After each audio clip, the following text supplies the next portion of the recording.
Prince Harry was seen beaming on Tuesday after the federal government declared that he did not receive any special treatment when he applied for a visa in the U.S.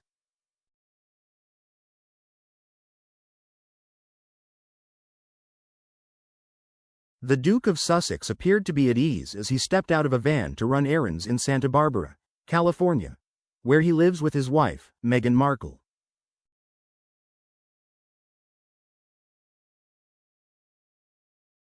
It seemed as if a weight had been lifted off the 40-year-old, who had been accused of lying about his drug use on his visa papers.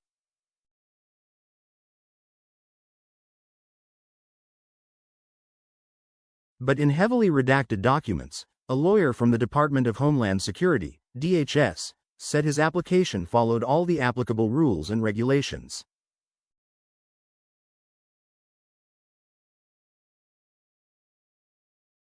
The ruling marks the end of the right-wing Heritage Foundation's lawsuit against the federal agency to prove Harry lied in his application, which led to speculation that President Donald Trump may deport the prince.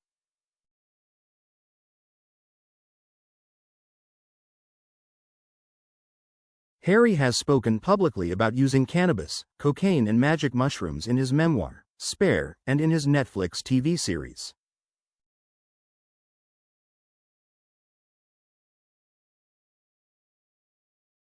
Had he mentioned that on his immigration forms when he moved to the U.S. in 2020, the prince could have been denied entry or faced further questioning.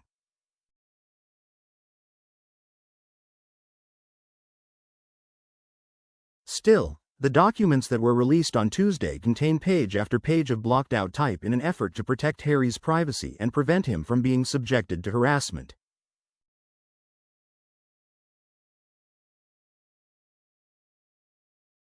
His actual immigration file is also still private, with Jared Panter, the Chief Freedom of Information Act officer at DHS, saying the agency determined it was not possible to release any portion of Harry's records as anyone with a familiarity with immigration law could easily determine Harry's status.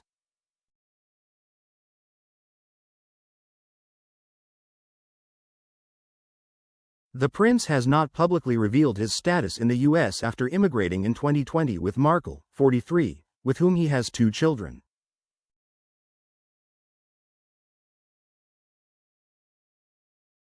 Panter wrote that U.S. immigration routinely protects from disclosure the non-immigrant, immigrant status sought by third parties who do not have permission from the beneficiary to receive this information.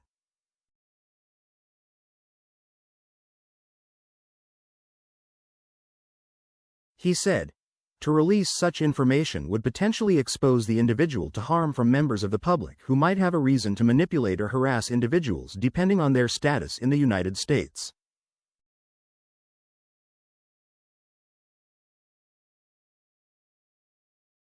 Making such information public could subject Harry to reasonably foreseeable harm in the form of harassment as well as unwanted contact by the media and others.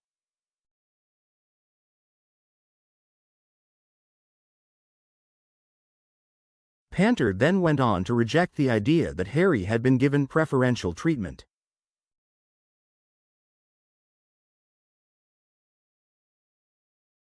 He wrote, "This speculation by Heritage does not point to any evidence of government misconduct.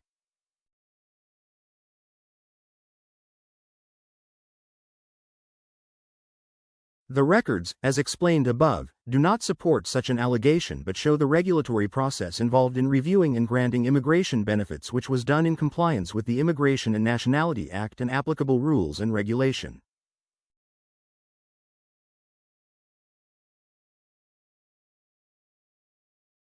Panter's declaration also included a 7-page long list of documents that were identified in the case, but all of them were redacted.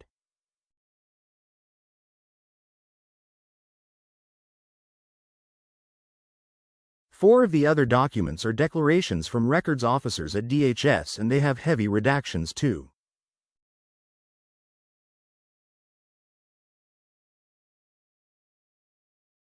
The 6th document is a partial transcript of an in-camera hearing from April 30, 2024, in which both sides discuss the case.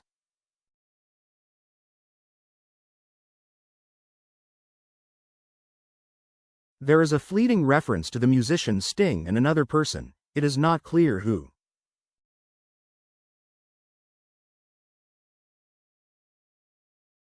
In whether Prince Harry or Sting or anyone else you can think of who is prominent has a particular visa status, one of the documents says.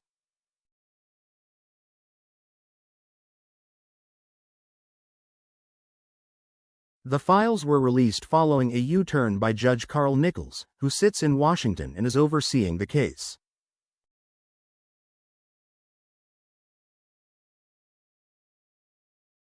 In September, Nichols refused the request from Heritage to release all the documents because the Duke had a right to privacy.